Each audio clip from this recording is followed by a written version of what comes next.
Közlehelletem! Ez itt ismét a Simon hiánycsillapító. Kérdeztetek? Válaszolok.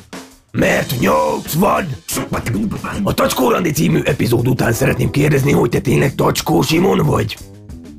Mert ott azt mondtad, idézem, régen volt, mint a sivatag, amikor Tacskó Simon kapta magát is neki át készülődni első rendezvújára. Jesszusom, dehogy! Ezt egy csomó embertől hallottam már amúgy, hogy annyi mindenkinek okozott filmszakadást, hogy akkor most Tacskó a vezeték nevem? Nem hallottátok még ezt a kifejezést olyan értelemben, hogy fiatal gyerek, kölyök, éretlen? Szokták erre használni, nem csak a kutyákra. Ha azt mondtam volna, hogy Taknyos Simon, vagy Zöldfülű, vagy Kis Simon, akkor is lett volna ember, akik azokat is a vezeték nevemnek tudják be.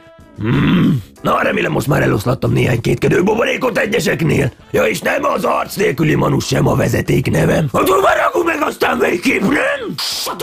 A Simon című podcastedben említetted, hogy kúkásautó hátulján szemétszedő akartál lenni. Én óvodában a kúkásautó sofőrje akartam lenni, mert úgy gondoltam, menő. Arra gondoltam, ha egyszer vennék egy kúkásautót, nem lenne kedved körbejárni egy-két háztömböt a hátulján. Ó, simán! Hát szóljál, ha megvetted, aztán majd repesztünk. Én leszek a hajó hátsójának kapitánya, a fedélzetre csak az engedélyemmel lépett a második személy, mert ugye két papucsa van ott hátul, amire állni lehet. Nem is figyeltem amúgy manapság, még mindig ilyen módszerrel megy ez. Vagy már kitaláltak rá valami kényelmesebb megoldást esetleg? Ha valaki ebben járatos esetleg, akkor kérem jelezze felém valamilyen formában, hogy hogyan is megy ez már napjainkban. Köszönöm!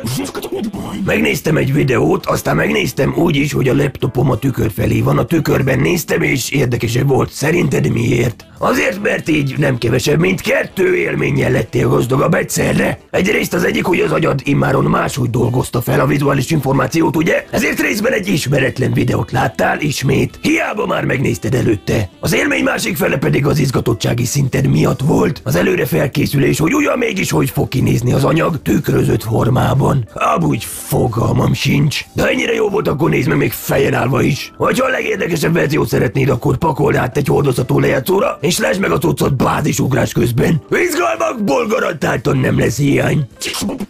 Ha választanod kellene, melyiket választanád a felsoroltak közül? Gyors teleportálás, éles plusz röntgenlátás, gondolatolvasás, 2-5 percig előrelátás az időben, vagy életed legfinomabb hambia valami extrém finom ketchuppal, amit mindig egy igencsak nőies vadvörös hölgy készít el neked, és fogyasztod el vele. Hát az anyád úristen, itt ez mindegetverően mocsok, jó?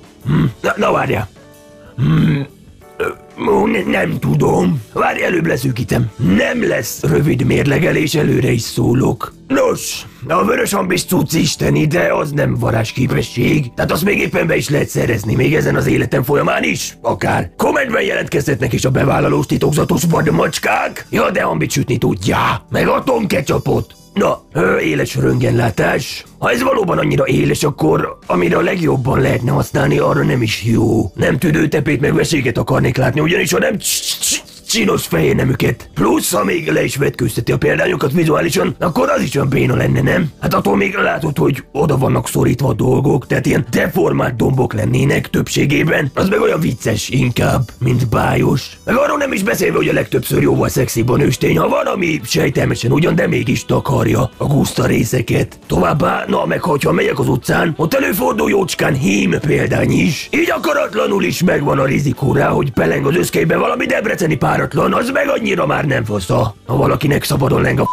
hamar agyon csapja az élmény, szóval ezt is passzolnám inkább, úgy döntöttem. Gondolatolvasás áldása pedig leginkább ágyban, mókádás közben lehet kritikusan átok. Inkább. Hát kinek van arra szüksége, hogy amikor legjobb formáját hozza, közben hallja, hogy a partner a holnapi bevásárlólistát rendszerezi gondolatban, és akkor mi maradt még? Ja igen, akkor hát a gyors teleportálás mellett döntenék végül, mivel a 2-5 percnyi előre villanó jövőbelátásra sincs szükségem, mert már rendelkezem ezzel a képességgel, akár hiszed, akár nem, de hinni fogod, ugyanis ezt az imént is bebizonyítottam. Édes?